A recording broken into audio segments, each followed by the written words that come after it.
Let's talk about this weekend. Gilbert Burns, never heard of him. Sure, he's a great fighter. Wouldn't want to fight him. Jorge Masvidal answering this fight in 5 days. He says he has to lose 20 pounds, and he just re-upped the deal, I think, because there was a conversation about money with Dana White. It feels like, like you said, the MMA gods were smiling down on this.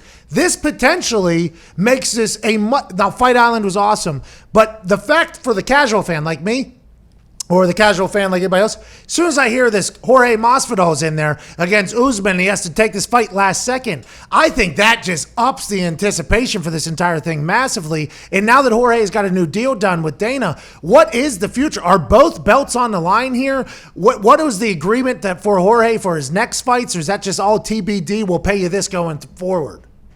Okay, well, I think you just asked me 6 questions in one. Well, answer them, Ariel. Answer them. I mean, all of a sudden, the guy gets a few dollars from FanDuel, and he thinks he can ask 6 questions in one. It's a lot of dollars. All right, so not just a few, a lot of dollars. First of all, Masvidal's manager clarified that statement with me yesterday. He didn't sign a new long-term deal. It was just basically a one-fight addendum, right? So he got paid a lot. He got paid what he wanted for this fight, but it wasn't a long-term deal. So I think that's important to note. Number 2, yes, I agree. This fight is infinitely more interesting. It appeals to the casuals, right? It appeals to everyone. Everyone loves Masvidal's story, BMF title, all that stuff. And I think they may have just added 300,000 to 500,000 more pay-per-view buys as a result of Masvidal. He is worth every penny that they gave him. Number 3, the BMF title isn't on the line. I personally think it should be on the line. Dana White said that it's a one-off. That belt, as you know, kind of hokey and fugazi as it was, it got people talking. People like talking about the BMF title, right? And I mean, obviously, you would never, qualify. Someone like me with these 24-inch pythons would certainly qualify. I mean, you with those rinky-dink arms would never qualify for a BMF title. Don't just get to say doing a one and done. Ariel, so you don't won't be on the line. Ariel, you don't just get to say what other people's arm sizes are for yourself. Like, that's not how. With these 24, brother, I'll come in with the pythons. But why? You have The Rock bring it out. I mean, The Rock is massive. They make a big deal of it. So that BMF title will never be on the line ever again. It was just kind of a one-run promotion there for Madison Square Garden? Here's where I think it may return. If Masvidal wins on Saturday, he wants to run it back with Nathan Diaz, the guy who, by the way, created the BMF title, just out of nowhere, from his mind, top of mind in the middle of the cage. I think if he wins, they'll run it back late next year, and they'll maybe figure out a way to say, it's a champion versus champion, or it's a dual title fight, first time in UFC history. It'll be sort of like when the mega powers collided. You remember when Macho Man and it was Macho Man and Hogan came together. So it'll be sort of like that. Actually, it'll be nothing like that. I don't know why I said that. No, it's two big names swinging at each other, tough guys that everybody knows that. The Diaz family is one of the most impressive things I've ever seen as an athlete, with the amount of vitamins that they inhale and the fact that they just swim back and forth to that island out there. What's that island out there in California? The jail island? Alcatraz. And then the Diaz family should be a case study moving forward on how are these humans just the most badass humans existing. But let's talk about the BMF title this weekend and champion, which is Jorge Masvidal. A lot of people say Usman's going to beat the hell out of him. Like, people that are smart in the fighting world say this is Usman's fight. Is that because Jorge came in last second? Now, because we had a caller on our show and he sounded legit. Gilbert Burns, I think he was from Missouri. Gilbert Burns is a wrestler. So was Usman potentially training for a very different style than what Jorge Masvidal is going to do? And I bet on Jorge Masvidal as soon as this happened at like plus 230 or something like that. Is he going to win this thing? Is there any chance he wins this thing, or is this a toss-up either? Well, first off, Gilbert Burns is more of a jiu-jitsu player, so meaning he is great on the ground, but he's well known for his grappling, his submissions, things of that nature. That type of stuff, yes. Also, that as well, yes. Also, it is worth noting that Usman and Burns were longtime friends and teammates, so they knew each other, and it was a bit of an awkward situation. I actually think this is better for Usman because he's going from someone he likes to someone he really dislikes. But yes, Burns and Masvidal are completely different fighters. Now, also worth noting, I know everyone's hung up on the short notice thing, and it's worth talking about, but it's not a true short notice fight because Masvidal was in talks to fight Usman on this date for months. The UFC had been talking about this fight headlining July 11th for months. So it's not like he was sitting on the couch just, eating potato chips or whatever. The guy had a premonition, even when the fight was taken away from him, that something might happen. They call him Street Jesus. Maybe he's, speaking to a higher power. So he kept he kept training for the fight. So I think that that's a good pick on your part. I think he's a live dog, and people are thinking that Usman's going to win because he's a tremendous wrestler, and they think they're gonna see Usman ragdoll Masvidal. Let me tell you what, Jorge Masvidal is a very underrated wrestler. He's got good takedown defense, and I don't think that Usman's going to have the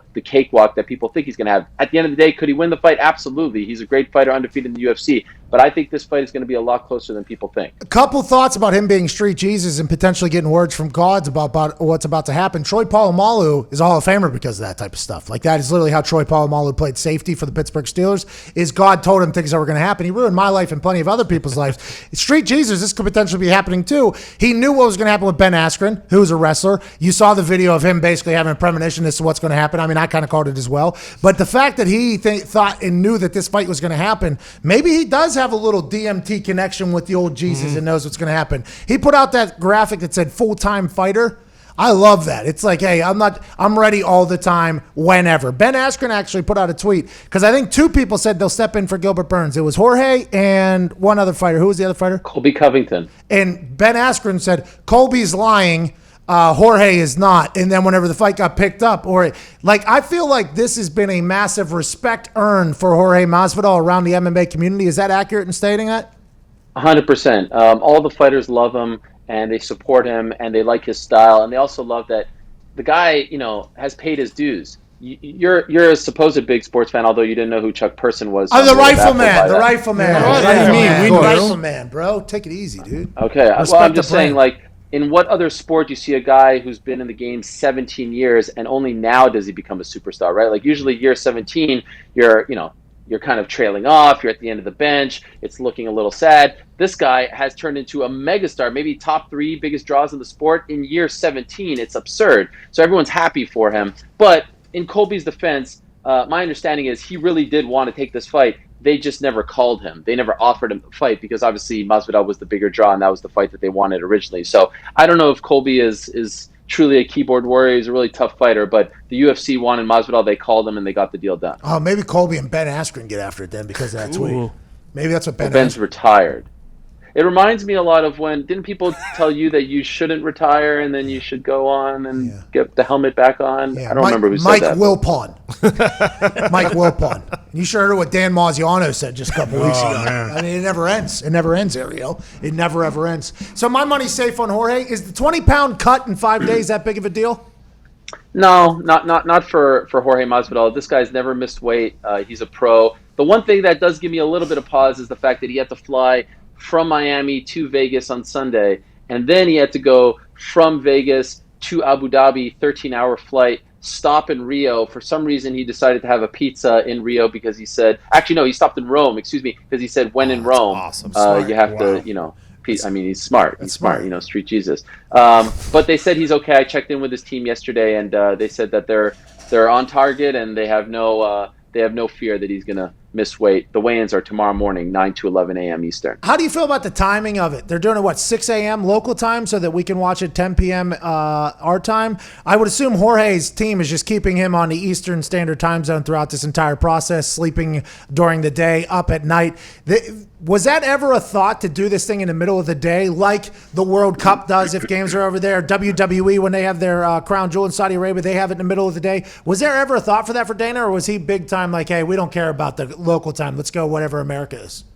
Yeah, because first of all, there are no fans, right? So you're not turning off the local crowd by doing it in the middle of the night. And also historically, when you do a pay-per-view in the middle of the day, it bombs.